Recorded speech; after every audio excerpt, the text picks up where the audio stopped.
Santo. Amém. Vinde, Espírito Santo. Enchei os corações dos vossos fiéis, e acendei neles o fogo do vosso amor. Enviai o vosso Espírito, e tudo será criado, e renovareis a face da terra. Oremos. Ó Deus, que instruíste os corações dos vossos fiéis, com a luz do Espírito Santo, fazei que apreciemos retamente todas as coisas, segundo o mesmo Espírito, e gozemos sempre da sua consolação.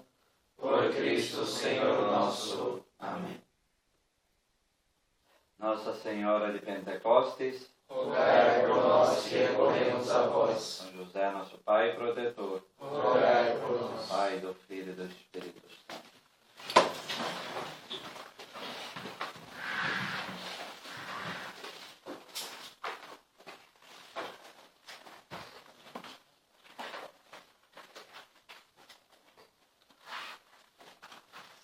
Então nós iniciamos agora então a segunda parte do catecismo.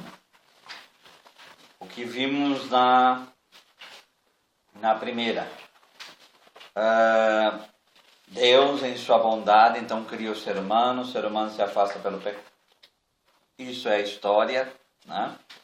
E a partir de Abraão, Deus escolhe o caminho para salvar o ser humano através do povo, de se tornar esse ser humano povo, através de Israel, obviamente. Vai enviar profetas, chamando o povo sempre à conversão, e a sua palavra definitiva é Jesus que se encarna para a nossa salvação. Tá? O que adiantaria a gente entender salvação como plenitude de vida, como João 10:10, eu vim para que todos tenham vida e vida em abundância. Essa união plena com a Trindade, e é Jesus como a nova eterna aliança é Ele, tá? Como nos unir e como entrar nesta nova aliança. Então, a história da salvação, ela não termina com a ascensão de Jesus. A história da salvação, ela continua, e continua através da Sagrada Liturgia. Tá? Então, uma das definições de liturgia, vamos ver outras aqui, é esse momento da história da salvação.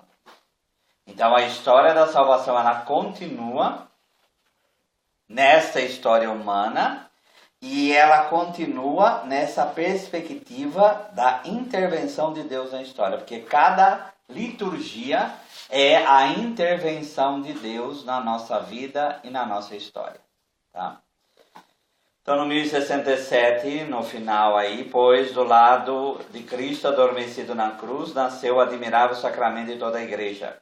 Essa é a razão pela qual a liturgia, a igreja celebra principalmente o mistério pascal, pelo qual Cristo realizou a obra da nossa salvação.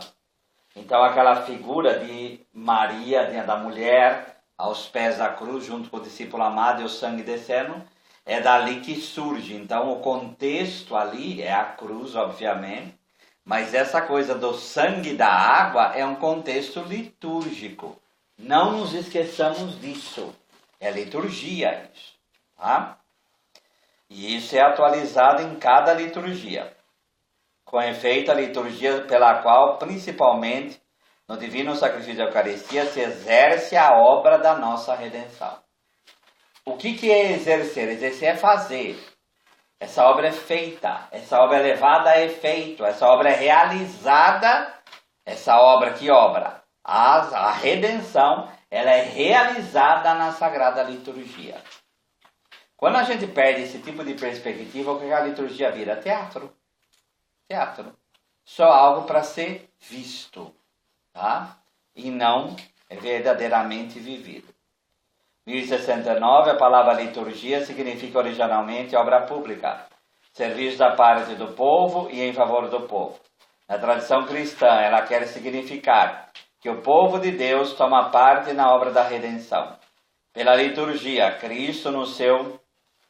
Cristo nosso Redentor e sumo sacerdote, continua na igreja, e com ela e por ela a obra da nossa redenção.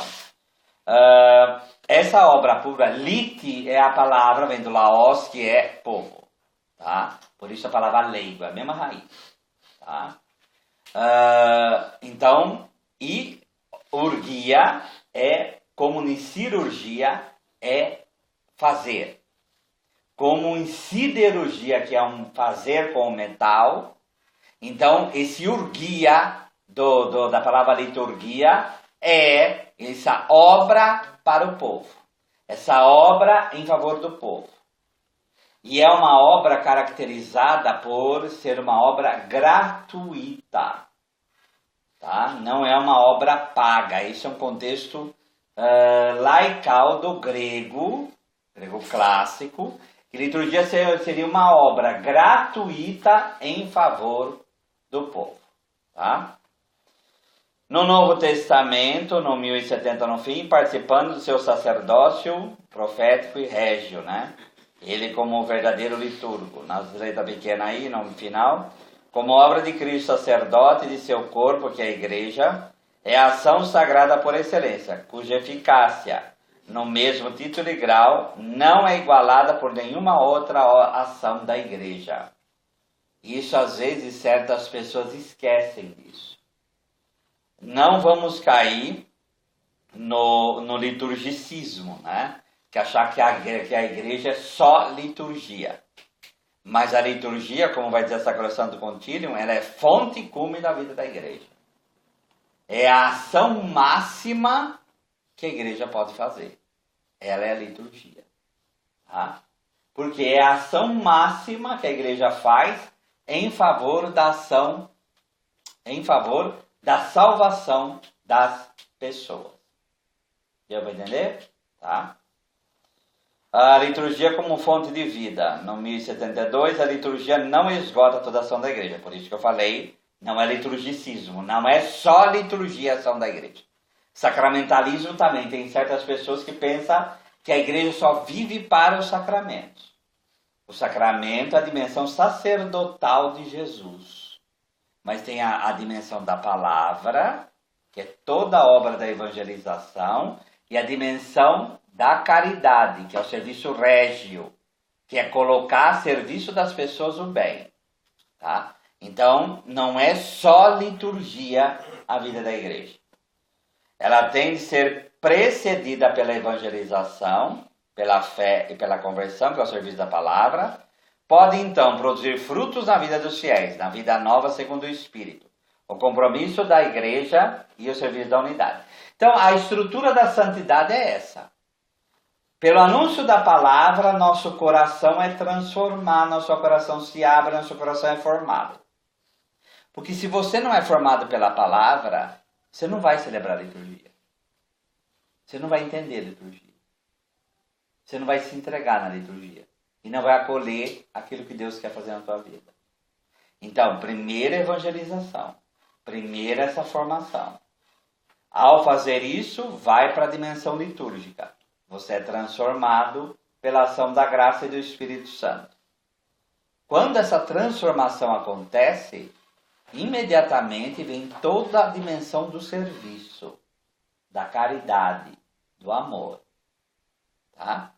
Essa é a estrutura da santidade. Não adianta nada ir na missa e não ser transformado interiormente e não produzir obras que prestam. Então você não é cristão.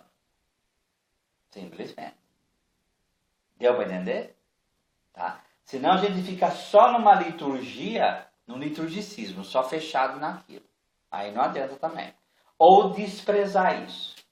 Não, Deus dá a graça de qualquer jeito. Também não é assim. Nós necessitamos da liturgia para receber a graça de Deus. Certo? É a liturgia o canal primeiro da recepção da graça para quem é cristão. Tá? 1073, no meio, pela liturgia, o homem interior é enraizado e fundado no grande amor com que o Pai nos amou, em seu Filho bem-amado. O que é esse homem interior enraizado e fundado? é que pela liturgia você entra em diálogo com a Trindade. O lugar em que Deus sempre está perto de nós. Deus sempre está do nosso lado. Mas é que só pelo operado, como nós vamos ver daqui a pouco. A garantia, realmente, onde está mais perto de nós, mais perto dele, é em liturgia. Tá? 1075, a catequese litúrgica tem em vista introduzir o mistério de Cristo, que é a mistagogia. Procedendo do visível para o invisível, do significante para o significado, dos sacramentos para os mistérios. A ponte para Deus e são os sacramentos. Eles é a janela do céu, como diz do ícone, o ícone na janela do céu, os sacramentos são a porta e a janela do céu. Tá? É realmente Deus nos tocando e nós tocando a Deus. Tá? Economia sacramental, 1076.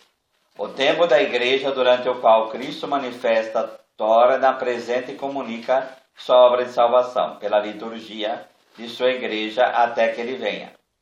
A economia sacramental, essa consiste na comunicação, dispensação dos frutos do mistério pascal de Cristo, na celebração da liturgia sacramental da igreja. Tá? Então, pela liturgia é dispensada toda a graça que nós precisamos para entrar em comunhão com Deus. E isso é colocado à disposição de todo e qualquer ser humano. É uma obra da Santíssima Trindade. O Pai é fonte de todo e fim de toda a liturgia. 1078.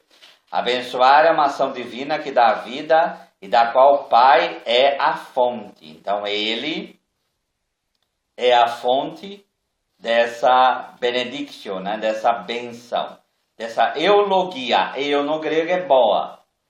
Logia, logos é palavra, é expressão do ser através da palavra. Então essa bênção de Deus, essa palavra boa, bênção, tá?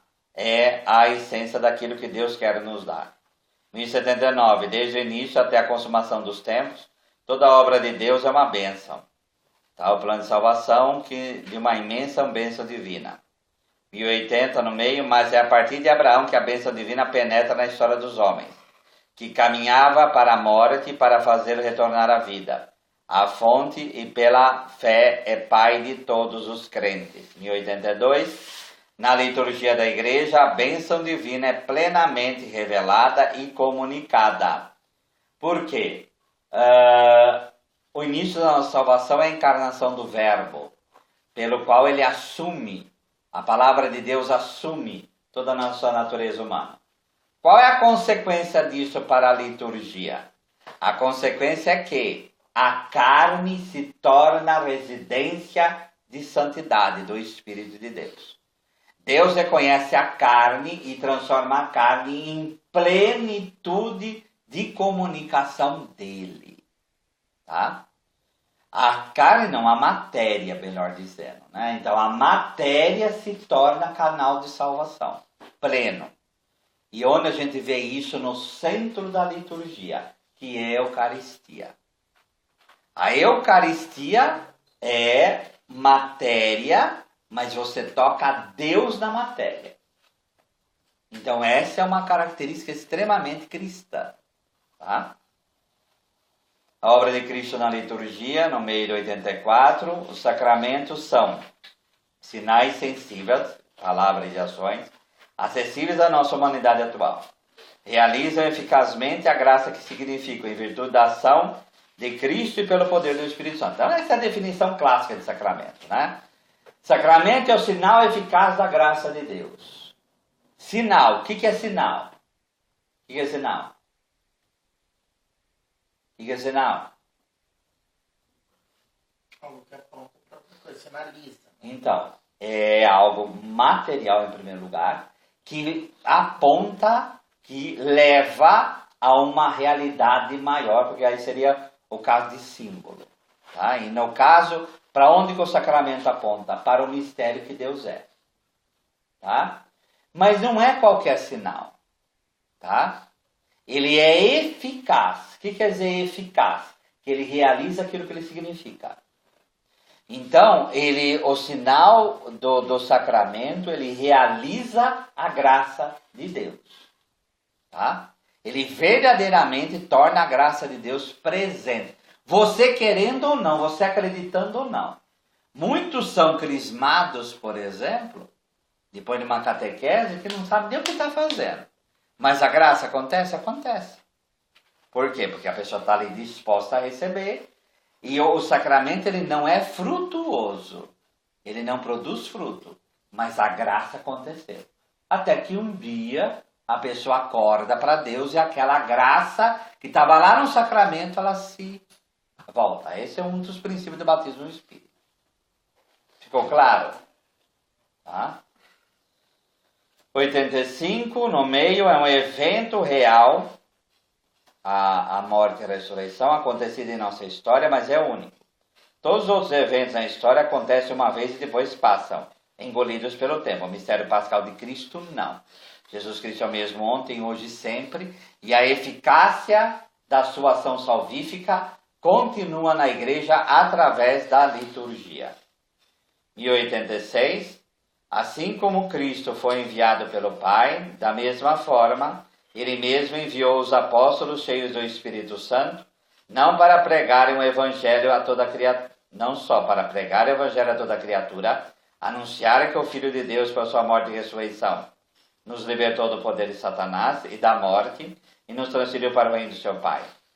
Então, enviou para evangelizar, para pregar a palavra, mas não só, mas ainda para levar em efeito o que anunciavam, a obra da salvação por meio do sacrifício do sacramento, sacrifício da Eucaristia, em torno dos quais gravita toda a vida litúrgica.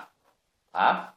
Então, os apóstolos são enviados para evangelizar não só com a palavra, mas também aquilo que anunciam levar a efeito através do quê? Através do sacramento. Tá? Através do sacramento. Quando um padre levanta a mão para absolver pecados, pela fé, nós cremos que aqueles pecados foram perdoados. O padre é instrumento, não é ele que perdoa no sentido estrito, ele é instrumento, é ele que perdoa, mas pelo poder de Deus. Então, o que ele realiza, o que ele faz ali, se torna real. Os pecados são realmente perdoados. Correto? Tá? E por que ele tem que permanecer, o padre nesse momento, tem que ser realmente preciso na oração, né? Não pode mudar? É uma coisa de comunhão com a igreja inteira. O que é colocado ali é o mínimo. Então esse mínimo é o que garante essa intenção de fazer aquilo que a igreja faz. Isso não é algo mal, padre, é muito pelo contrário, é algo muito bom. Por quê? Porque já pensou a indecisão, o martírio interior, meu Deus, será que é, será que não é?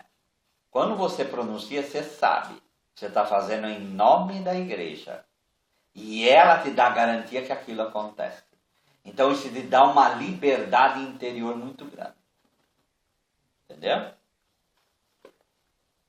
Padre, então se eu, que já aconteceu isso comigo, de confessar com um padre e ele não rezar Se a não fórmula falar, certa. não, a fórmula não, eu te absolvo. Ele, O restante ainda vai lá. Tá? Mas se ele não falar, eu te absolvo em nome do Pai e do Espírito Santo, confessar de novo? tem que conversar de novo. E se é um leigo, por exemplo, que não tem conhecimento? A gente entrega na misericórdia de Deus. Agora esse padre vai responder perante Deus por isso. Deus perdoa então. Se... Sim. Tá? Porque é aquilo que eu falei. O oitavo sacramento, né? Quer dizer, a ignorância no fim se torna isso. Né? E tem outra expressão chamada Ecclesia Suppleti, a igreja supre. Muitas vezes a ignorância dos padres, né? Mas Deus tem seus caminhos, né? Então pelo Espírito, no fim, esse fiel vai encontrando os padres que vão absolvendo e vai acontecendo isso. Tá? Uma confissão de um padre da igreja ortodoxa. Falando que não tiver a igreja católica, uma absolvição é. Aonde não tiver a igreja católica. Fora isso, não pode. 1088. Para levar a efeito tão grande obra, a severa dispensação e comunicação de sua obra e salvação, Cristo está sempre presente em sua igreja, sobretudo nas ações litúrgicas, né? Então é Cristo quem batiza, é Ele que realiza essa obra de salvação.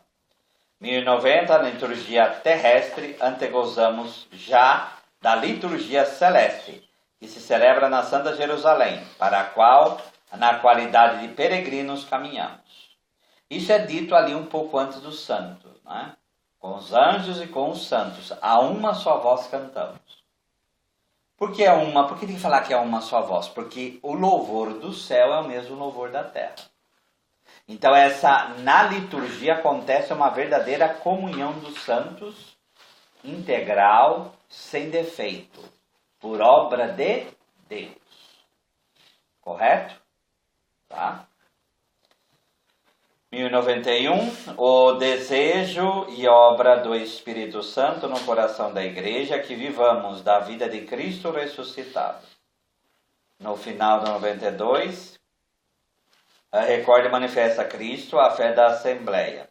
Torna presente e atualiza o mistério de Cristo por seu poder transformador e, finalmente, com seu Espírito de comunhão, une a igreja, a vida e a missão do Cristo. Então, é pelo desejo e obra do Espírito Santo no coração da igreja que vivamos essa obra do ressuscitado. Então, Ele é que atualiza isso. O Padre, novamente, nós somos apenas quem batiza, é um leigo que batiza, tanto faz. É obra do Espírito Santo que isso aconteça, e não por virtude da nossa carne, tá? Então a gente bate nessa tecla para ficar bem claro isso. Porque senão a gente começa a tomar posse da obra que é de Deus. E isso é muito perigoso. Ô, padre, eu sei que não tem muito a ver, mas na minha cidade tinha muito assim, né? O pessoal da libertação falava, quando tal padre exorcizava um sal ou uma água, dependendo da vida espiritual dele, era mais abençoado do que um padre que era mentor e tal. Isso daí é a crença do povo, né? Mas não que a igreja diz. Que é Deus falando, é uma ação do Espírito. Sim. O que acontece é o contrário, né? A santidade do padre, porque ele está mais unido a Deus, ele dispõe o fiel a uma abertura maior à graça de Deus. Entendeu? Então, um Padre Pio, a bênção dele, entre aspas, valia mais. Por quê? Porque a santidade dele faz com que a pessoa se abra com maior força à graça de Deus. É isso que acontece. Mas a bênção em si é a mesma. Tá? 1093. Na economia sacramental, o Espírito Santo leva à realização as figuras da antiga aliança. 1094 em torno da harmonia dos dois testamentos que se articula a catequese pascal do Senhor, posteriormente os apóstolos e os padres da igreja. 1095. É por isso que a igreja, particularmente no advento, na quaresma e sobretudo na noite de Páscoa, relê e revive todos esses grandes acontecimentos da história da salvação no hoje da liturgia. Porque a Bíblia proclamada dentro da liturgia, que no caso são os lecionários, ela se torna verdadeiramente palavra de Deus. Tá? A Bíblia é a semente, né? Quando a gente canta, né? E o que é semente? Semente precisa eclodir para que a vida floresça. A Bíblia contém a palavra de Deus. E ela eclode quando proclamada em liturgia. Certo? Tá? 1096, liturgia judaica, liturgia cristã, conhecimento mais aprimorado da fé e da vida religiosa do povo judaico, tais como são professados e vividos ainda hoje, pode ajudar a compreender melhor certos aspectos da liturgia cristã. A nossa liturgia cristã nasceu da estrutura litúrgica de Israel, tá? A começar da sinagoga, certo? Então toda essa estrutura vem da sinagoga unida, obviamente, a toda a dimensão sacrificial do templo. Então é ali que se ancora a liturgia da igreja. Por isso, ao nos voltarmos para aquilo que são os judeus, nós vamos compreendendo melhor o nosso modo de celebrar. Tá? 1097, na liturgia da Nova Aliança, toda ação litúrgica, especialmente celebração da Eucaristia dos Sacramentos, é o encontro com Cristo e a Igreja. 1098, a Assembleia deve preparar para se encontrar com seu Senhor.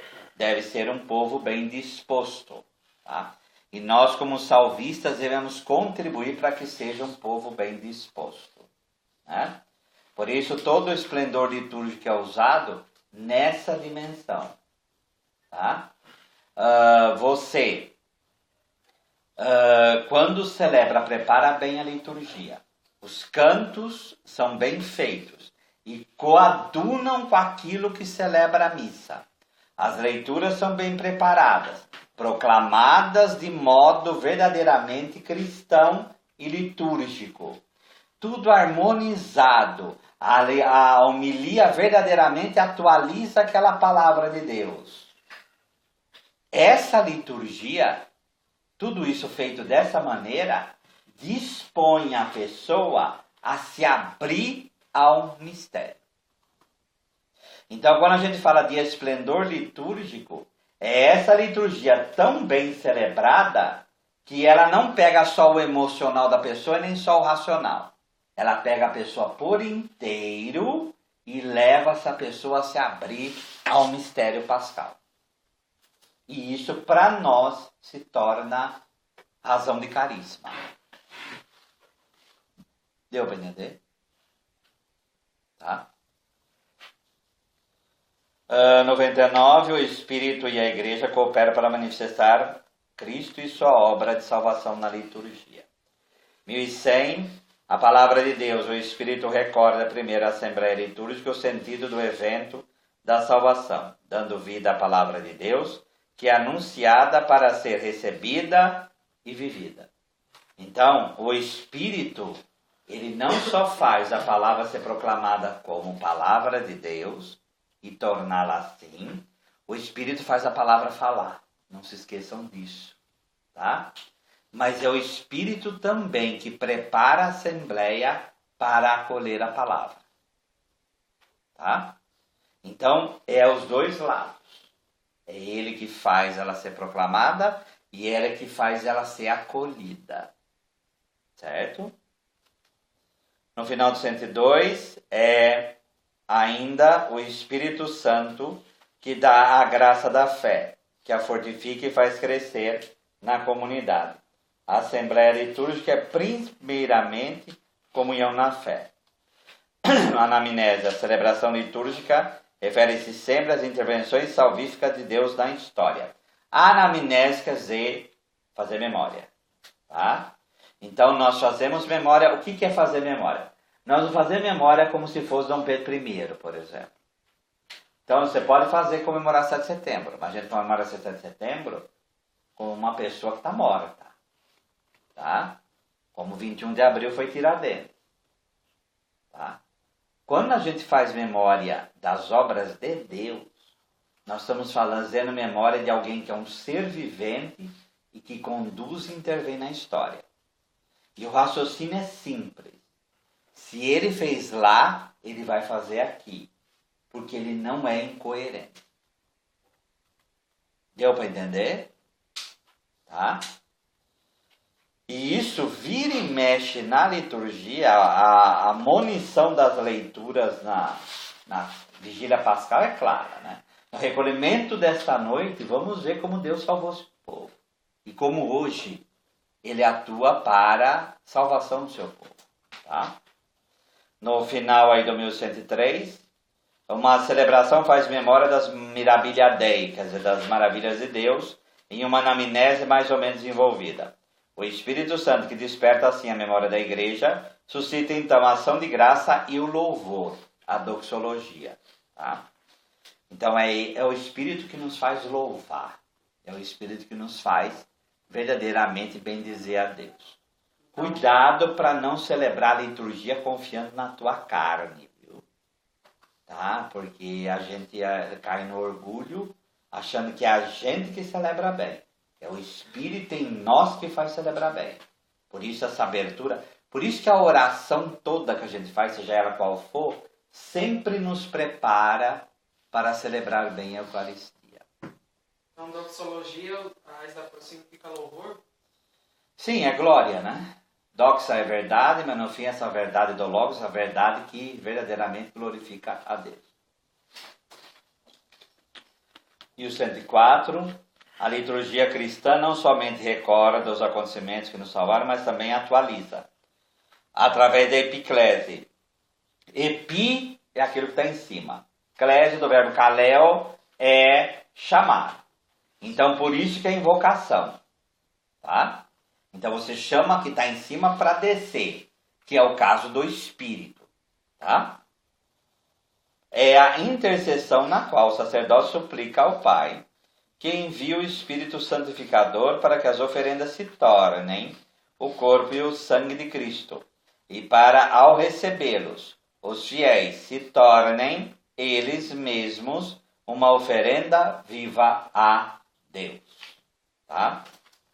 1107, na expectativa e na esperança, ele nos faz realmente antecipar a comunhão plena da Santíssima Trindade. 1108, o fim da missão do Espírito Santo em toda a ação litúrgica é colocar em comunhão com Cristo para formar o seu corpo. 1109, a epiclese é também oração para o efeito pleno da comunhão da Assembleia com o mistério de Cristo. Então, a primeira epiclese sobre os dons, a segunda epiclese sobre o povo, para que o Espírito torne em Cristo um só corpo. Então, o que a epiclese nos ajuda? Primeiro, a confiança que é Deus quem está fazendo ali. Você tem que ter fé nisso. Segundo, não é obra sua. É obra de Deus que está acontecendo ali. Tá? Mistério pascal nos sacramentos da igreja. Então, o padre também na missa da liturgia da Eucaristia, ele invoca o Espírito Santo sobre o povo também? Sim. Ué, a gente não fala para que se torne um só corpo? Tá? Na primeira, participando desse altar, recebendo o corpo e o sangue do vosso Filho. Sejamos repletos de todas as graças e bênçãos do céu. O que é toda a graça e bênção do céu? Para a presença do Espírito. Tá? 1114, fiéis à doutrina das Sagradas Escrituras, às tradições apostólicas, sentido unânime dos padres, professamos que os sacramentos da nova lei foram instituídos por nosso Senhor Jesus Cristo. Tá? Isso é Concílio de Trento, quem não acredita, anátema sine. Excomunhão. 1115, no meio, os mistérios da vida de Cristo são o fundamento daquilo que agora, por meio dos ministros da igreja, dispensa os sacramentos, pois aquilo que era visível em nosso Salvador passou para os seus mistérios. Se a gente for ver os sacramentos, qual é o vínculo do batismo? Nascimento. O vínculo do crisma, crescimento na fé. Eucaristia, alimento, sustento de vida pela vida toda. Unção dos enfermos, cura do corpo, penitência, cura da alma.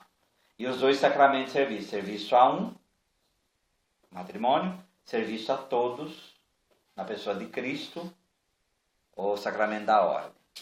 Todos eles estão vinculados a momentos fundamentais da vida humana. Tá? Então, aquilo que Jesus fez para salvar, tudo está nos sacramentos. Concorda? Se você pega o Novo Testamento inteiro e lê, e faz com a seguinte leitura, eu quero ver algo que não está nos sacramentos. Em matéria de salvação, você não vai encontrar. Deu para entender? Tem? Tomara, né? 1117, no meio, assim, ao longo dos séculos, a igreja foi discernindo que entre as celebrações litúrgicas existem 7, que são, no próprio sentido da palavra, sacramentos instituídos pelo Senhor. Os sacramentos são da igreja no sentido de que, por meio dela e por ela, ele se realiza. Por meio dela, porque é a igreja que realiza. Tá? E para ela, é o sacramento que constrói a igreja. Então, é ela que faz e é ela que é beneficiada pelo crescimento que os sacramentos fazem. 1119, pelo batismo e pela confirmação, o povo sacerdotal é capacitado a celebrar a liturgia. Por outro lado, certos fiéis, revestidos de uma ordem sagrada, são instituídos em nome de Cristo para apacentar a igreja por meio da palavra e da graça de Deus. O ministério ordenado, o sacerdócio ministerial, está a serviço do sacerdócio batismal. Mas a gente esquece disso, né? Tá? O sacerdócio ministerial está a serviço do sacerdócio batismal. Não é o contrário. Não é o contrário. Então, os padres, os diáconos e os bispos foram consagrados não para si mesmos, mas para salvar as pessoas, para servir os batizados, para que os batizados sejam santos. É para isso que a gente é chamado. Tá? Essa é a grandeza do sacerdócio. Tá? No final aí do 20, assim, o ministro ordenado é o elo sacramental que liga a ação litúrgica àquilo que disseram e fizeram os apóstolos. E por meio deles, ao que disse e fez Cristo, fonte e fundamento do sacramento. O sacramento do batismo, da confirmação e da ordem confere, além da graça, um caráter sacramental, ou selo, pelo qual o cristão participa do sacerdócio de Cristo e faz parte da igreja segundo o estado e funções diversas. Ele é indelével, permanece para sempre no cristão como disposição positiva para a graça. Caráter no grego é escavar, quer dizer, é essa marca que fica no ser humano.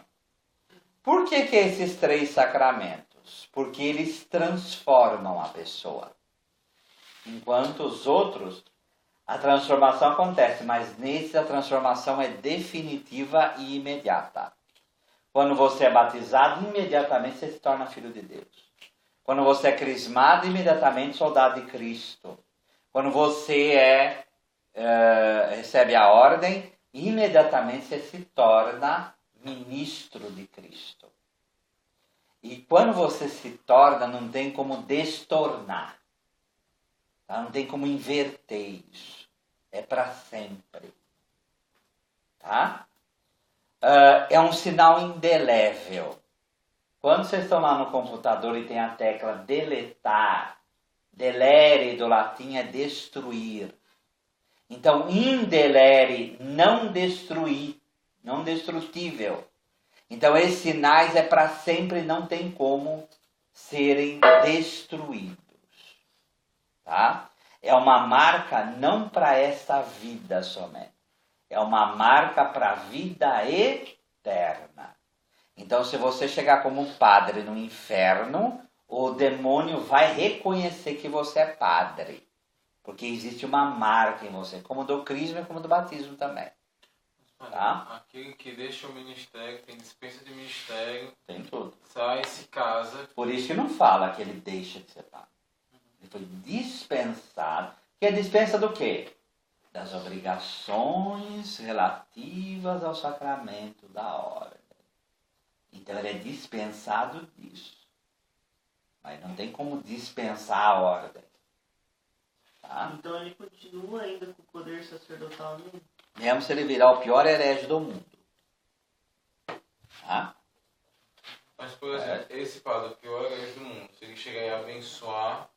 Se ele chegar, não, abençoar não vai. Mas se ele, por exemplo, está vendo uma pessoa lá que está morrendo e está precisando de absolvição. Ele pode. Se ele tiver excomungado, ele pode fazer isso. Tá? Que é o que o Código Direito Canônico vai chamar em artículos mortis. Tá? O Padre Roberto, ele chega, vê a situação... Ele pode não, ele deve. Ele deve. Tá? Mas pegando ele como um exemplo, certo? Ele chegar e abençoar uma imagem. Qualquer leigo pode abençoar qualquer coisa. Tá? Amém. Abençoai no Senhor e a este alimento que ele faz. Vocês não fazem isso? Sim, mas eu não posso chegar e abençoar uma imagem. Mas aí, amém. É paciência. Mas tem validade ou não? Ilícito, mas válido. Tá? Agora, Eucaristia já é o departamento. Aí não. Tô falando mais lá. Aí tem que estar em comunhão, aí é outra coisa. Então, se um padre se casa, ele pode abençoar as coisas na casa dele? Pode, mas fica meio duvidoso. Tá? Se isso fosse o mais importante, não é? Tá? Vocês têm que lembrar que diácono permanente pode fazer tudo isso. Tá? Muito bem. Mas entenderam essa história do caráter? E o 123. Os sacramentos, sacramento da fé, destinam a santificação dos homens e a edificação do corpo de Cristo. E ainda o culto que deve ser prestado a Deus. Sendo sinais, destinam-se também à instrução. Não só supõe a fé, mas por palavras e coisas também alimentam e fortalecem e a exprimem. Por essa razão se chama sacramento da fé. Quanto mais com ar celebrandi, com o esplendor litúrgico eu celebro, mais eu educo as pessoas e levo a pessoa a ter mais fé. O contrário também é verdadeiro. Pode ser válido o sacramento, mas ele é tão mal celebrado que demole a fé das pessoas. Que destrói a fé das pessoas. Deu para entender? Então o sacramento ele tem que fazer a fé da pessoa crescer e não diminuir. Até pelo modo de ser celebrado. Certo? Tá? Lex orandi, lex credenti. Legem credenti, lex statuat supplicandi. A lei da oração é a lei da fé. Ou seja, a igreja traduz, no final do 124, sua profissão de fé aquilo que expressa na oração. A liturgia é um elemento constitutivo da viva tradição da igreja.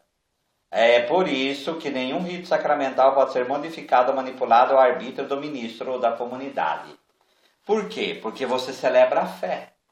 Aquilo, a liturgia é a teologia primeira da igreja. A teologia segunda é essa teologia que a gente estuda. Porque ali você proclama qual é a fé da igreja.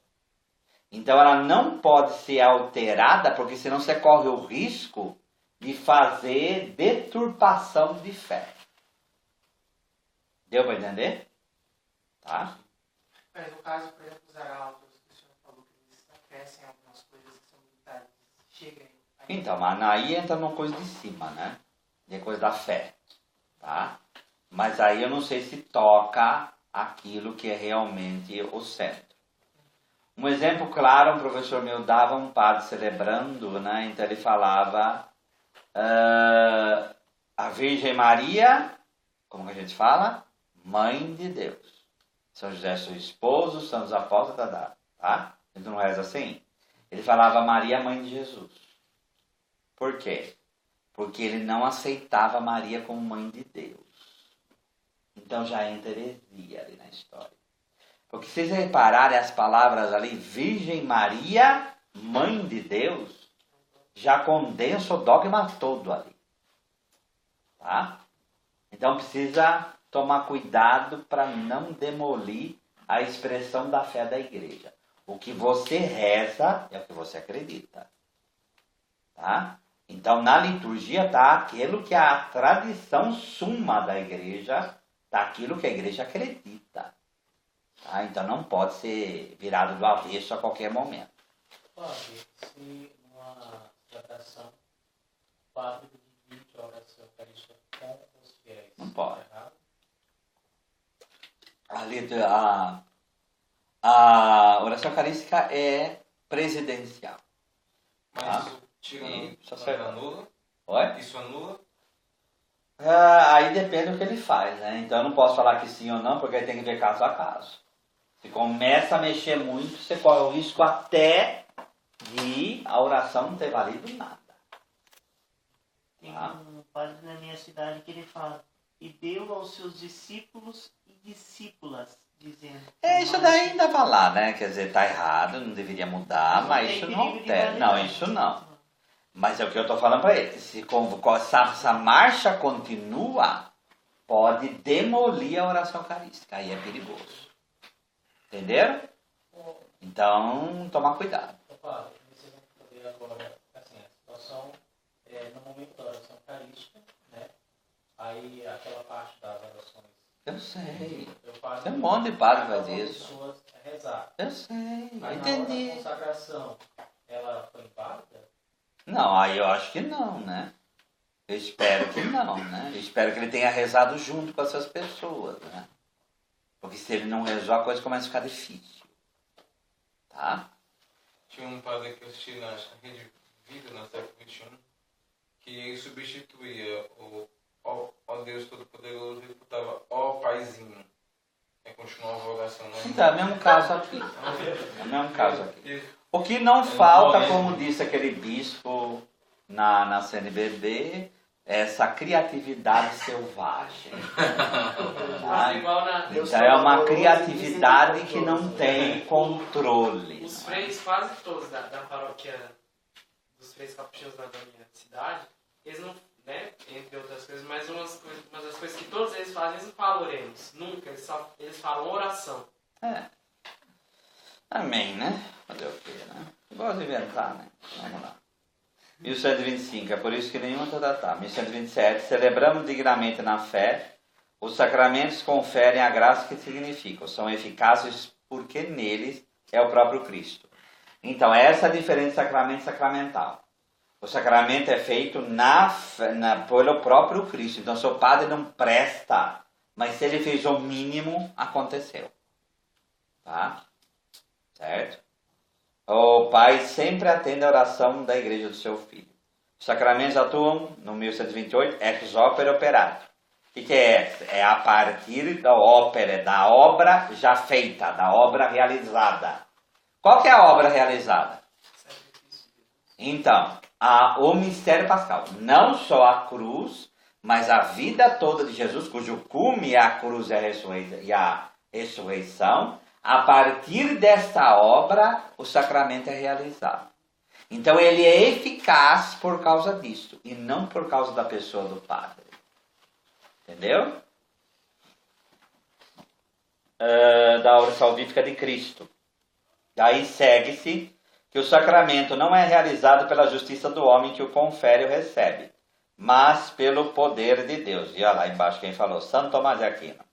A partir do momento em que o sacramento é realizado e em conformidade com a intenção da Igreja, o poder de Cristo e do Espírito Santo agem nele e por ele, independentemente da santidade pessoal do ministro. Contudo, os frutos dos sacramentos também dependem da disposição de quem o recebe. Tá? Para ter sacramento precisa matéria, forma e intenção. Eucaristia, matéria, pão e vinho. Forma, a palavra, tá? Tomai e comei, isso é meu corpo, tomai e bebei, isso é meu sangue, tá? E a intenção de fazer o que a igreja faz. Qual é a intenção de celebrar a Eucaristia? Unir as pessoas a Cristo e tornar o sacrifício presente para que essas pessoas se unam a Cristo. Essa é a intenção. Então, antes que alguém pergunte, a gente já vai falando. Um padre pode encher uma piscina e consagrá-la de todo o vinho, ou passar na frente de uma padaria e falar, tomai, isto é meu corpo? É válido? Não. Por que não? Não, porque ele não tem a intenção de fazer aquilo que a igreja faz. Fazer um negócio desse é brincar de magiquinho, tá? Então, a liturgia não é mágica. A liturgia é a atualização da redenção. Certo? Padre, consagrador de milho pode? Não, porque não é matéria. Mas se você tiver ausência de... De trigo é inválido. Não pode, acabou. Não pode?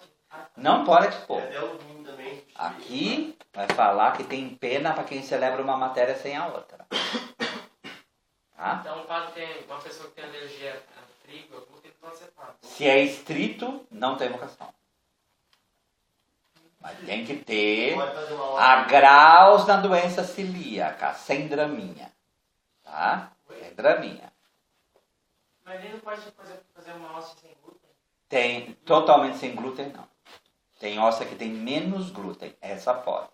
Sem total, não. A pessoa celíaca não tem invocação. Então, só se ela for extremamente celíaca. Não, porque a pessoa celíaca mesmo pode estar. Então, por isso que tem padres Mas que tem tem algumas uma que podem. diminuição. E o vinho também tem que ser vinho. Pode ser suco de uva com autorização do bispo. Já que meu padre pediu por isso, ele não autorizou. Amém. Aí vai do bispo, né? Mas tem uns sucos, uns canônicos sem álcool. É. Tá, Olha, outra tem aí, uma passando. dúvida sobre a intenção. Né? Vamos supor, fulano está preso, por exemplo, esse Campos de Street, é um leigo, né, não é um sacerdote. E chega ao domingo e ele faz a fração do pão em memória de Cristo. Não. Como oração. Ele tem que Falando- ele tem que fazer uma celebração da palavra. Não pode pegar nem pão nem vinho. É precisando aqui não tem palavra. Meu Deus, ninguém vai lembrar de uma frase da Bíblia. Então, olha o que? Ele tem, além de tudo, ele tem mal de Alzheimer. Então o que mais? Ele não tem parada, só tem perna. Então, é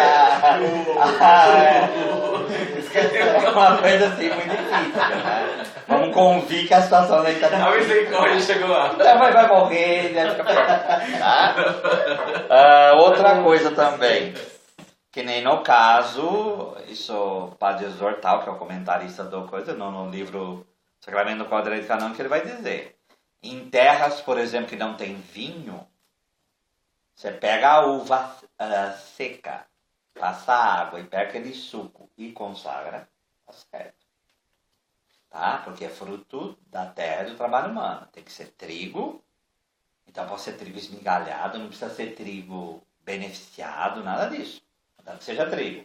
E contanto que seja fruto da videira, normal. Tá? Outra coisa com relação à intenção. Todo batismo de igreja brasileira é inválido.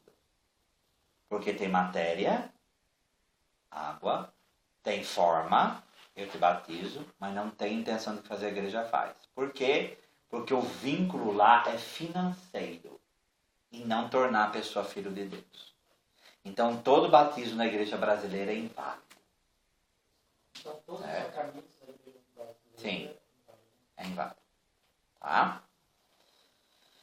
O Sacramento da Vida Eterna, no 1130 no final, São Tomás de Aquino resume assim diversas dimensões do sinal sacramental. Daí que o sacramento é um sinal rememorativo daquilo que se antecedeu, isto é, a paixão de Cristo, demonstrativo daquilo que em nós é realizado pela paixão de Cristo, a saber, a graça, e prenunciador, isto é, prenuncia a glória futura.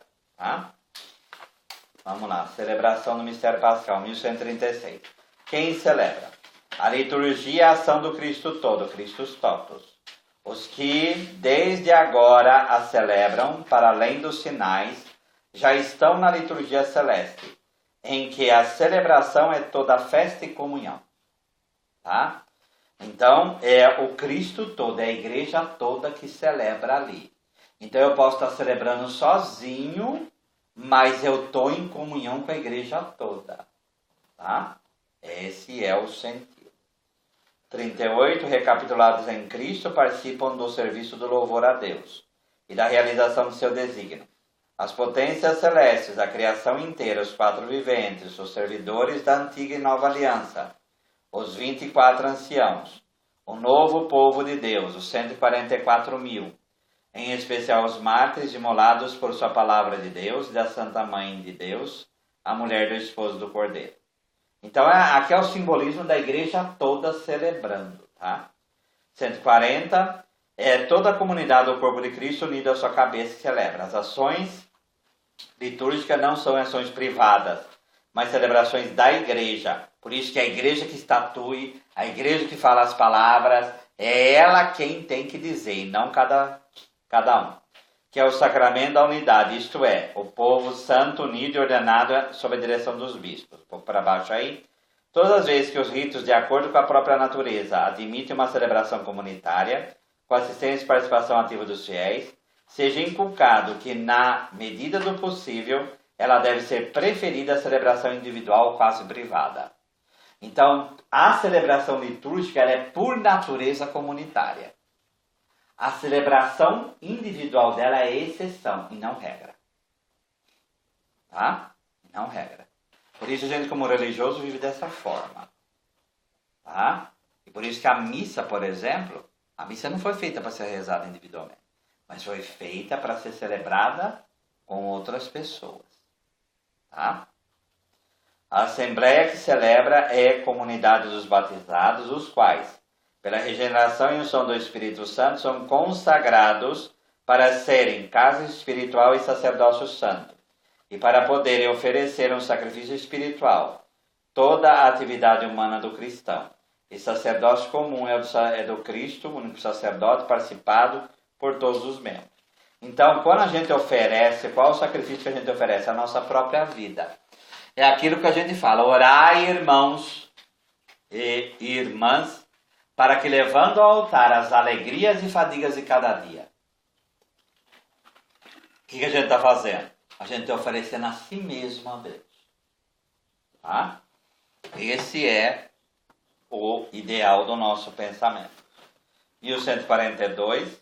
Tais servidores são escolhidos e consagrados pelo sacramento da ordem. Está falando do clero, né?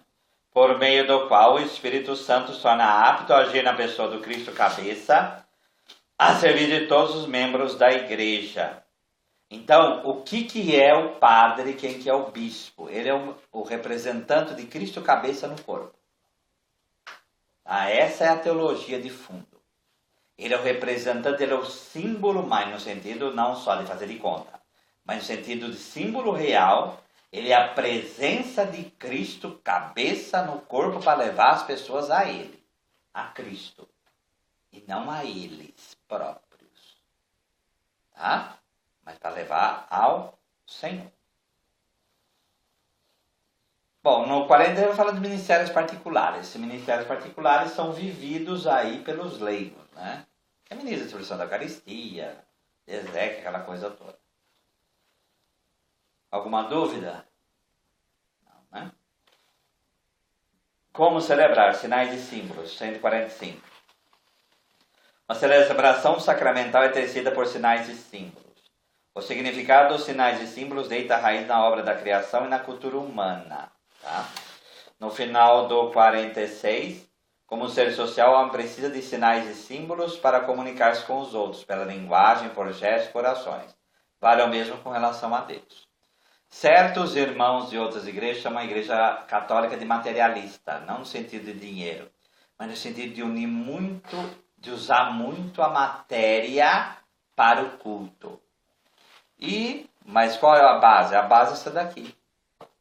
Se o próprio Deus, e no caso o próprio Jesus, usou a matéria para comunicar a salvação, nós também utilizamos da matéria para comunicar a salvação. Então, que matéria que Jesus usou? Pão, vinho, água, saliva misturada com barro esfregado nos olhos do... Saliva na língua do mudo. Imposição das mãos. Abraço, bênção, estender os braços para abençoar, tá? Elevar os olhos ao céu. Tudo isso Jesus fez. O que a igreja faz? Ela pega esses gestos e matéria para incluir na sua liturgia. E com esses símbolos, elevar a Deus o verdadeiro louvor. Deu para entender? Segundo ponto, nós como seres humanos precisamos disso. Deus nos fez assim. Deus poderia nos ter criado sem símbolo, mas Ele nos criou dependentes de uma dimensão simbólica. Tá? E se você reparar, a liturgia, ela pega os 5 sentidos. O ouvir, o ver, o cheirar, o incenso, por exemplo. Tá? As flores, tá?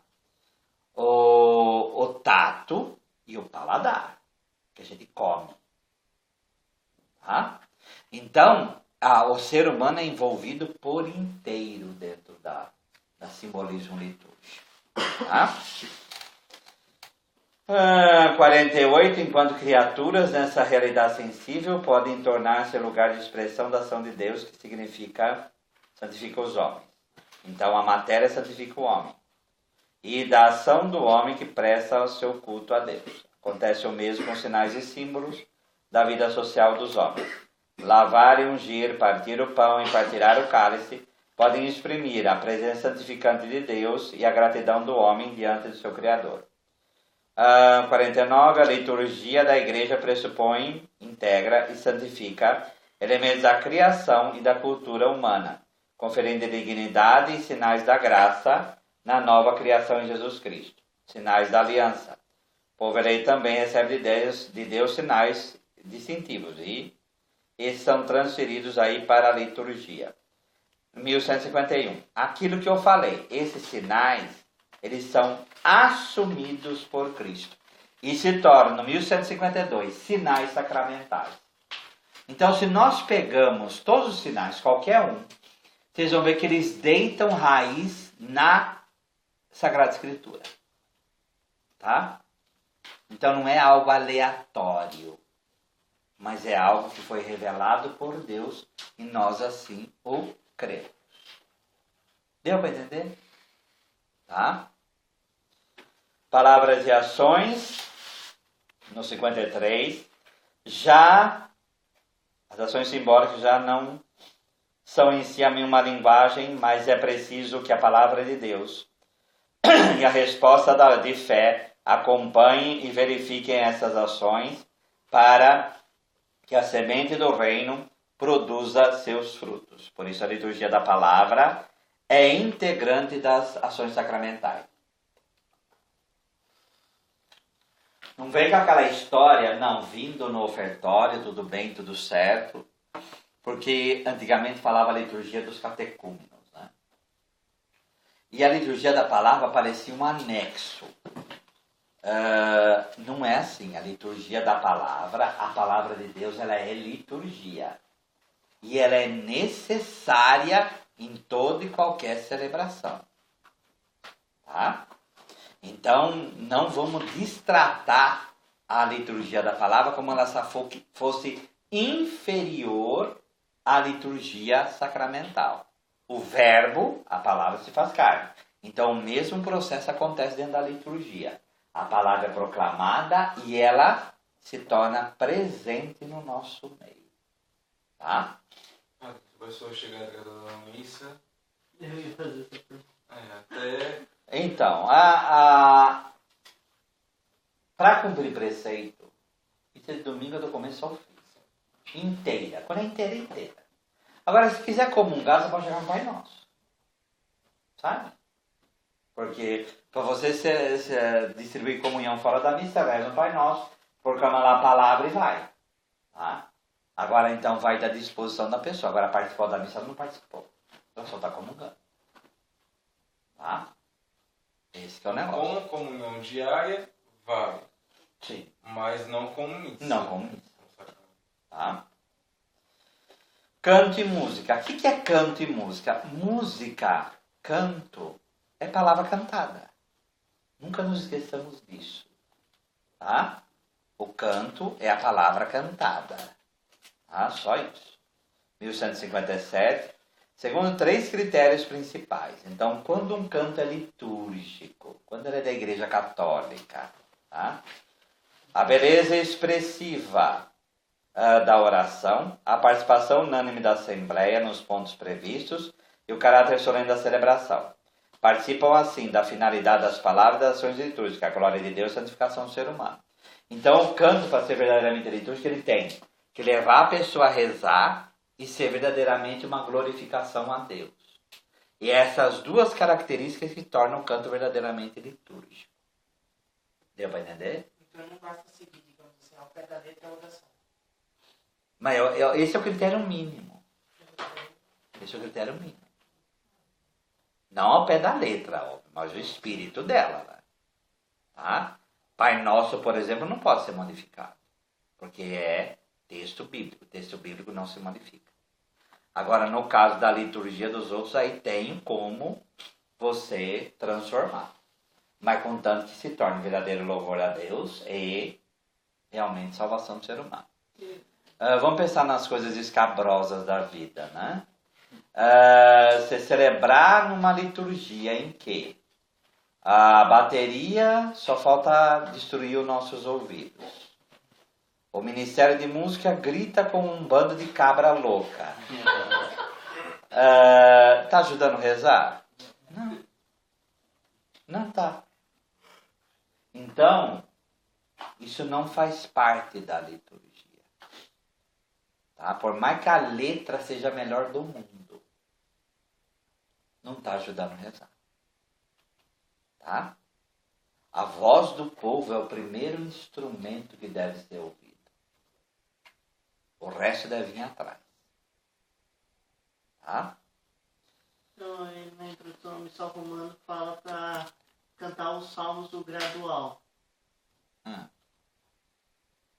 Você quer saber o que é gradual?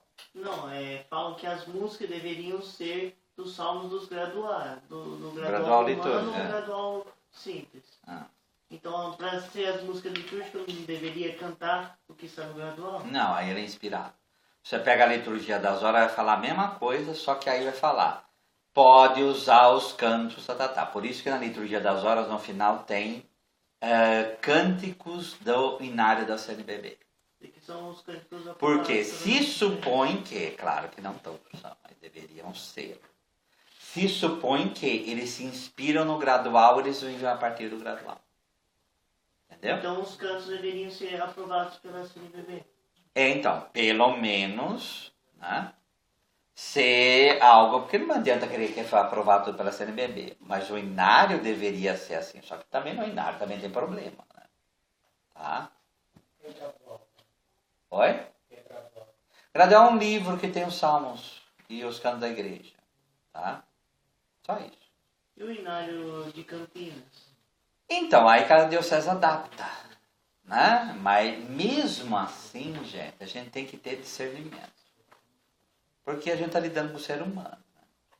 Tá? Então vamos compor a coisa aí. Final de 158. O que é uma música litúrgica? Todavia, no final, os textos destinados ao canto sacro hão de ser conforme a doutrina católica, sendo até tirados de preferência a Sagrada Escritura e de fontes litúrgicas. Tá? Então, o gradual é uma fonte litúrgica. A liturgia das horas é uma fonte litúrgica. O pontifical é uma fonte litúrgica. Tá? Então, neles está os cantos tradicionais. Então, se você se inspira neles, ou na Sagrada Escritura, ou você está fazendo uma música verdadeiramente litúrgica. Fora disso, é meio duvidoso. Entendeu? Tá? Alguma dúvida? Tá? Santas imagens, 59 aí. Antigamente, Deus, que não tem corpo nem aparência, não podia em absoluto ser representado por uma imagem. Mas agora que se tornou carne e viveu no meio dos homens, posso fazer uma imagem daquilo que vi de Deus. Com o rosto descoberto, contemplamos a glória do Senhor. Então, esse é o São João Damasceno, né? São João Damasceno é simplesmente século VIII, né? Então, tem história, né? Tem história, essa coisa de imagem para a igreja. 1161, todos os sinais da celebração litúrgica são relativos a Cristo. São-nos também as imagens sacras da Santa Mãe de Deus e dos santos.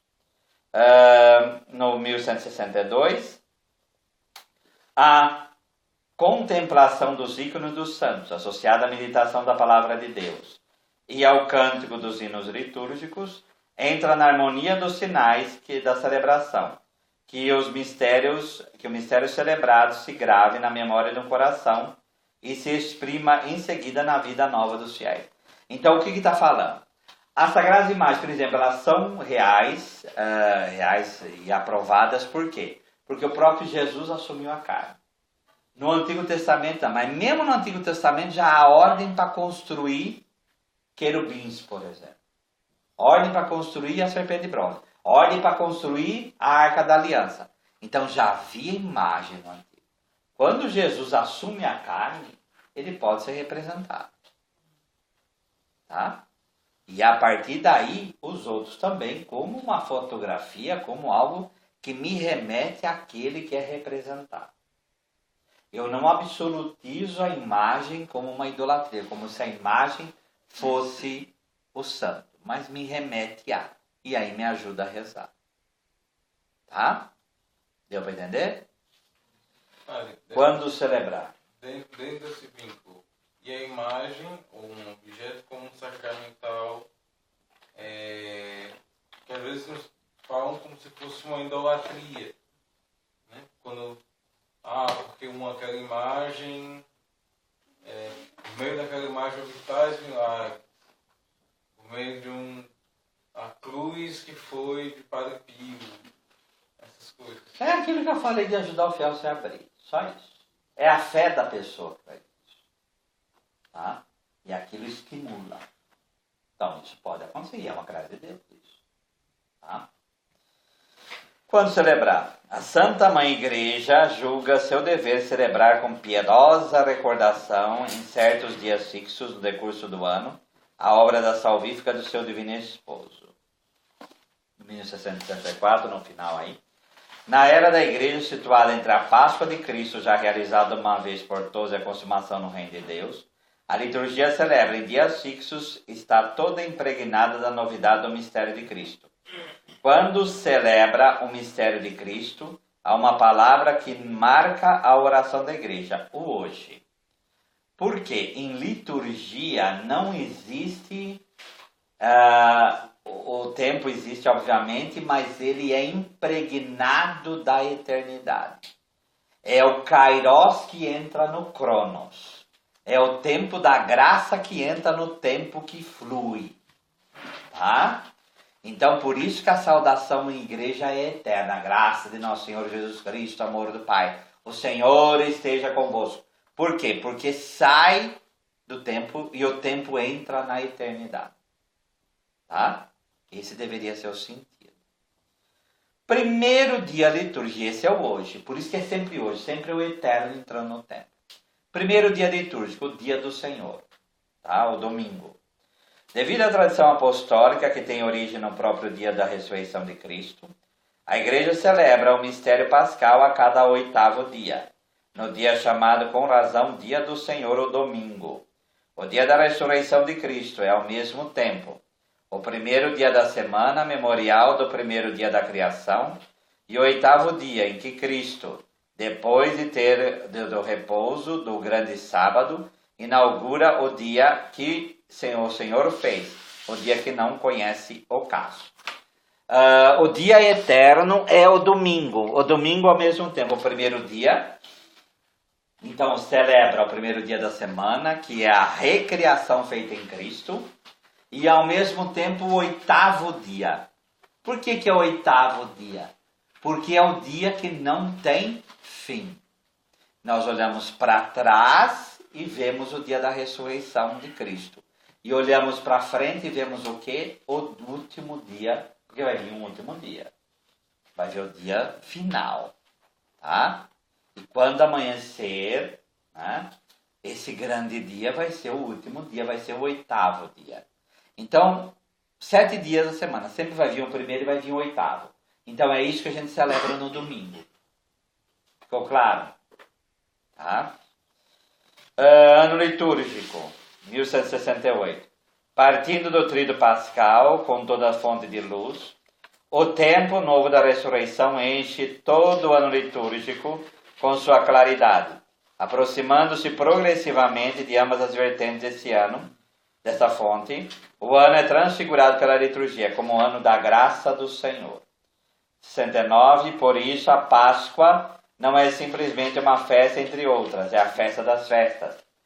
Solenidade das solenidades, como a Eucaristia, o sacramento dos sacramentos, o grande sacramento. 1170, no Concílio de Niceia, todas as igrejas chegaram a um acordo acerca do dia da Páscoa, que é o 14 de Nisan, só que se celebra no primeiro domingo depois da primeira lua cheia, depois da primavera do hemisfério norte. Tá? Da primeira lua da primavera, lua cheia do hemisfério norte, então aí se celebra o primeiro domingo, é o domingo de Páscoa. Por isso que movimenta, né? Porque cada vez a lua cheia, a primeira lua cheia, ela vai cair numa semana diferente na primavera, né? Então, por isso que dá essas diferenças todas. Padre, essa questão assim, a missa é a Páscoa semanal, né? Tipo, domingo. Só que quando a gente, tipo, tem a missa todos os dias, essa questão do domingo, ser a Páscoa semanal, tanto que aparece quando tem aquele jejum, né? Não se perde um pouco? Não. Você faz todos os dias, aí no domingo... Você parece meus professores de liturgia, aqueles bem radicais falando. Né? Ah, todo dia transfigurado pelo Senhor. Todo dia se torna realmente dia do Senhor. Tá? Só que entre os 7 é escolhido um. Como entre os 53 é escolhido um como domingo de Páscoa. Tá? Então, todo dia é dia do Senhor, num certo sentido. Tá? Senão você perderia, né? Tá? Mas essa radicalidade de ver a domingo do Senhor, nós temos que voltar ao tempo dos Atos dos Apóstolos. A igreja nunca aceitou isso. Quando a reforma litúrgica é feita, ela volta no século V, quando a liturgia está completa. Por que não voltar nos Atos dos Apóstolos? O que estava acontecendo nos Atos dos Apóstolos? A igreja estava unida ao templo. Cadê o templo? Então, essa coisa de celebrar todo dia é uma evolução que foi acontecendo na liturgia. Só isso? Um monte de outras coisas também. Tá? A liturgia que a gente celebra é a liturgia que vem do século V. Tá? Quando São Justino fala no século II, não tem oração inicial, não tem oração sobre a não tem, é tudo espontâneo. Então, foi uma estrutura que foi ganhando. Tá? Senão, a gente vira meio, né? Daqui a pouco a gente vai... Porque tem gente, por exemplo, sendo radical, como você às vezes propõe. Vamos tirar a casula. Tem liturgistas que falam isso. Viu? Vamos tirar a casula. Nós temos Jesus tinha casula? Não. Então vamos tirar a casula.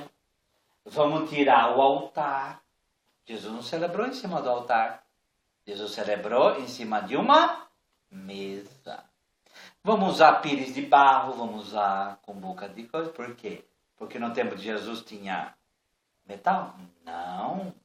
Então, se você vai com uma visão dessa, você joga a liturgia inteira fora. Tá? O ano litúrgico. O que é o ano litúrgico? Então, o ano litúrgico, ele não é um ano histórico no sentido de vai fazer do começo da criação até o fim. Mas ele celebra o mistério pascal imerso no tempo.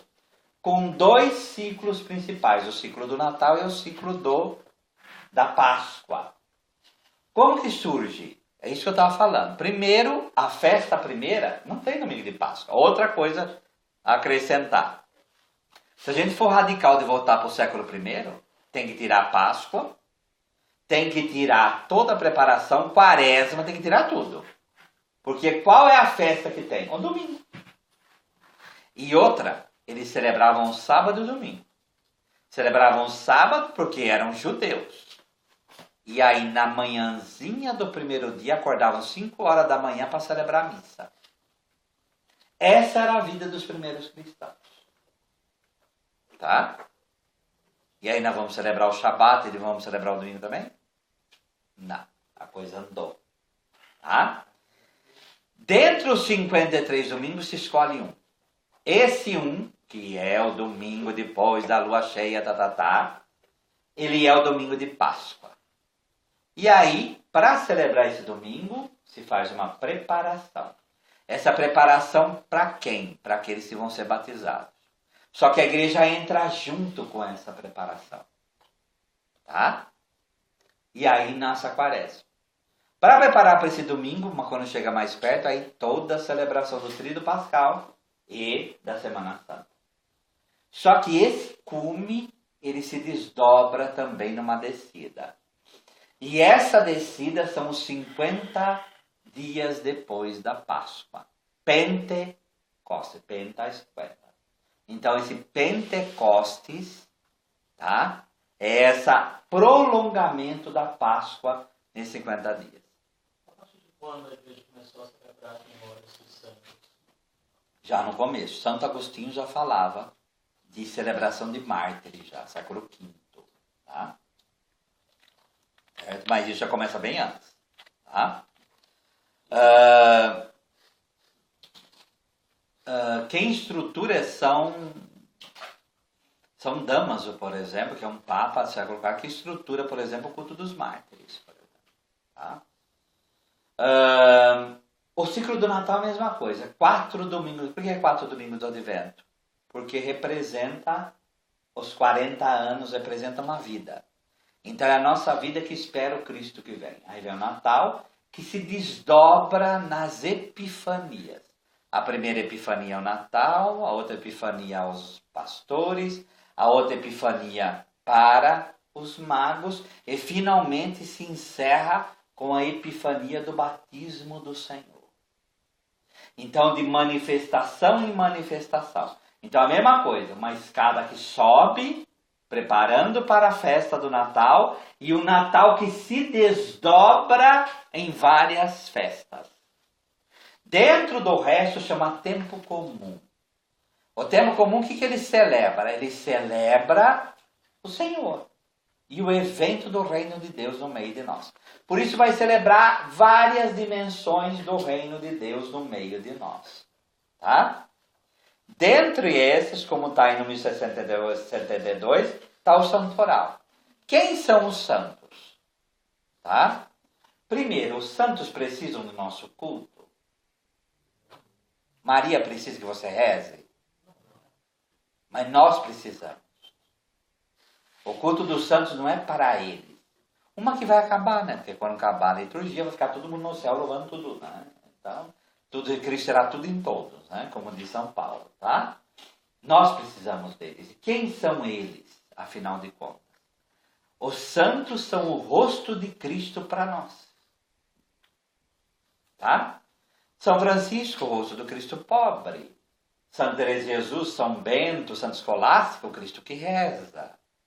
São Inácio de Loyola, o Cristo que prega. Como São Domingos também. Tá? Então, cada santo revela o rosto do Cristo para nós. Deu para entender?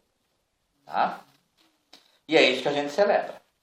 Liturgia das Horas, 1174. Mistério de Cristo penetra e transfigura o tempo de cada dia na celebração da Liturgia das Horas. O que a Liturgia das Horas faz? Ela prolonga e prepara cada Eucaristia, santificando cada dia da nossa vida. Então é a nossa vida imersa em Cristo. Esse é o significado também do que o João estava falando da missa diária.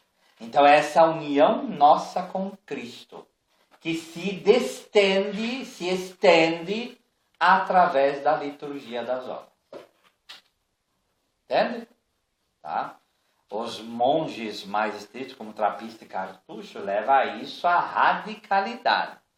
A ponto de, não só o dia, mas a noite também ser consagrada ao Senhor. Então, acordar 2 horas da manhã para rezar, por exemplo. Tá? Então, é dia e noite essa imolação da pessoa no louvor perfeito a Deus. Tá? Claro que isso é uma vocação extremamente específica. A missa diária só temos por causa do Santo Décimo. Ele que colocou a missa diária, não? Ele colocou a comunhão diária? Não. Nenhuma nem outra.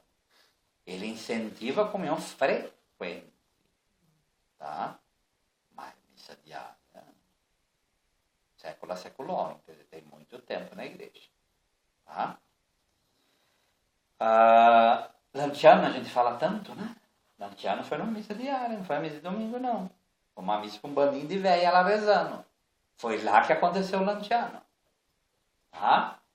Então, A liturgia das horas destinada a ser a liturgia de todo o povo de Deus. Tá? 76. Celebrar a liturgia das horas exige não somente que se harmonize a voz com o coração que reza, mas se adquira um conhecimento litúrgico e bíblico mais íntimo, principalmente dos salmos. Né? 78. A liturgia das horas é como que um prolongamento da celebração eucarística. Então não vou falar porque eu já expliquei isso aqui. Onde celebrar? 79. O que ocupar lugar primordial quando os fiéis congregam no mesmo lugar são as pedras vivas reunidas na construção do edifício espiritual. E o 131. A casa de oração da Eucaristia é celebrada, conservada, onde os fiéis se reúnem, com a presença de Cristo, do Filho de Deus, Jesus, nosso Salvador. Então, o mobiliário, a estrutura do templo, ela é feita para ajudar a oração. Tá? 1182. O altar da nova aliança é a cruz do Senhor, da qual brota um sacramento do mistério pascal. Por isso, cada altar católico tem que ter um crucifixo do lado, ou em cima, ou perto. Tá? Se você olha a estrutura da igreja, o presbitério e a nave é o lugar da assembleia, é a forma de um corpo, cabeça e corpo. Tá? A cabeça é o presbitério, o corpo a nave. Tá? E o centro do presbitério é o altar. Tá? O tabernáculo ou sacrário. Santíssimo é o Santíssimo Sacramento, viu, gente? Vamos mudar os nomes que fica difícil, tá? A nobreza, a disposição e a segurança do tabernáculo eucarístico devem favorecer a adoração do Senhor, realmente presente no Santíssimo Sacramento. O Santo Crisma, o miram aí, o óleo, né, usado na unção, também deveria ficar no presbitério, né? A cadeira, cátedra do bispo ou do presbitério deve exprimir a função de quem preside a assembleia. Então, ela no fundo do presbitério mostra quem preside a assembleia. O ambão é cume de montanha, né? A dignidade da palavra de Deus exige que exista na igreja um lugar que favoreça o anúncio da palavra. Também o batistério, né? O batistério, o lugar do batismo, deve estar presente no presbitério, não mais na porta da igreja como era antigamente. Por quê? Para mostrar a unidade sacramental no presbitério. Tá? Certo? É que antigamente era aquele costume do quê? Por que ficava ali? Porque se entra na igreja pelo batismo. Só que como o batismo hoje é celebrado também por toda a comunidade, então é ideal que a pia fique lá na frente. Padre, Tá? alguns lugares eu já vi onde o presidente da celebração ou até a cátedra do bispo fica do lado. Quando o Santíssimo está no meio, o sacrário está no meio. Né? O ideal não é o sacrário no meio. O ideal é como aqui. Tá? Não. Hã? É estranho você celebrar. Se fosse altar mole, Se fosse versus Deus, aí sim. Mas versus pobre, o Santíssimo atrás, você se curvando. Na Europa, alguns lugares onde tem o altar-mor, não foi acrescentado altar-mor. Durante a liturgia da palavra, de frente, no ambão, e na hora da liturgia da palavra, normal, do jeito que nós estamos, normal, sim. Só que de costa. Mas também, né? Vamos entregar para Deus. Mas o ideal é como aqui. Tá? Esse é o certo. Mas não tem capela santíssima separada, assim, não há problema. Isso está no Código Direito Canônico. Tá no Código Direito Canônico. Hoje as igrejas têm feito muito isso. Porque está no Código Direito Canônico, né? Então, eles não estão errados também. Olha. Não há problema na paróquia, questão de cruz. Uma cruz pro povo, uma cruz pro padre, daí tem vários. Então deveria ser uma cruz só e não 28. Tá? Uma cruz só. Geralmente tem a oração, né? Profissional. Então, a profissão, ou se ela é a cruz do altar, ela fica no altar. Se ela não é, ela tem que sair. Então o padre precisa olhar para uma cruz, não celebrar, não precisa. Não precisa olhar, mas aqui tem uma cruz perto. Esse que fala o missal romano. Tem padre que gosta de celebrar outra cruz. Tá bom, aí. Sabe? É porque tem uma carta do Ben 16 que ele fala disso. Né? Não, é uma obra dele, mas não uma carta. Não, tem uma comunidade antiga da minha família que tem uma capela que tem 200 anos, o sacrário lá atrás. e não tem um local aonde colocar um tabernáculo, uma capela do Santíssimo. Né? Neste caso, o ideal é ter o altar móvel. Vai fazer o quê, né? Ou não, o padre Devia celebrar de frente lá para o Santíssimo. 1200, vamos terminar aqui. O mistério celebrado na liturgia é um só, mas as formas de sua celebração são diversas. Vê se você guarda isso na cabeça, viu? O mistério é um só, mas as formas são diferentes. Tá? 1202, as igrejas de uma mesma área geográfica e cultural acabaram celebrando o mistério de Cristo com expressões particulares, tipificadas culturalmente na tradução do depósito da fé. É daí que surge enculturação, tá? Não fica falando que tal missa é enculturação, outra missa é enculturação. Enculturação é a igreja quem faz. E tem que ser texto aprovado, enviado para Roma. Então não é um padre que dá na veneta lá e ele faz um monte de coisa. Aquilo é uma missa enculturada. Não, aquilo é um relaxo litúrgico. Tá? É uma liturgia selvagem. Tá? Enculturação precisa ser aprovado pela igreja. É todo um processo. Tá? A adaptação é aquilo que já é permitido que seja feito. Tá? 1204. Por isso, a celebração da liturgia deve corresponder ao gênero e à cultura de diferentes povos. Uma das características da liturgia romana é a enculturação. A liturgia romana ela assume muito que é do povo e celebra com aquilo que é do povo. Tá? Olha, Nossa Senhora Aparecida, Nossa Senhora Nazaré, etc. Isso é tudo enculturação mesmo. É adaptação mesmo. Tá? 205, na parte, outra lei, guardem na cabeça isso. Na liturgia, sobretudo na liturgia dos sacramentos, existe uma parte imutável, por ser instituição divina, da qual a igreja é guardiã. E há partes suscetíveis de mudança, que ela tem o poder, e algumas vezes até o dever de adaptar às culturas dos povos recentemente evangelizados. Então, como que a gente vai saber o que é imutável e o que não? Vai ler e vai estudar. Tá? Os problemas de enculturação surgem porque a pessoa não sabe o que é cultura e a pessoa não sabe o que é liturgia. Para enculturar tem que saber o que é cultura e tem que saber o que é liturgia. Tá? Então os problemas estão exatamente na ignorância. Certo? Então são leis básicas, gente. É a igreja que encultura, não é você. A adaptação, aquilo que a igreja permite que se adapte, está escrito já o que é permitido adaptar. Saber o que é imutável e saber o que é mutável. Está lá escrito, por favor, se atente ao que está escrito. Tá bem? Então vamos em pé. Nós damos graças, Senhor, por todos os vossos benefícios, vós que viveis e reinais, pelos séculos dos séculos. Amém. Nossa Senhora de Pentecostes, rogai por nós que recorremos a vós. São José, nosso Pai protetor, rogai por nós. Do Pai, do Filho e do Espírito Santo.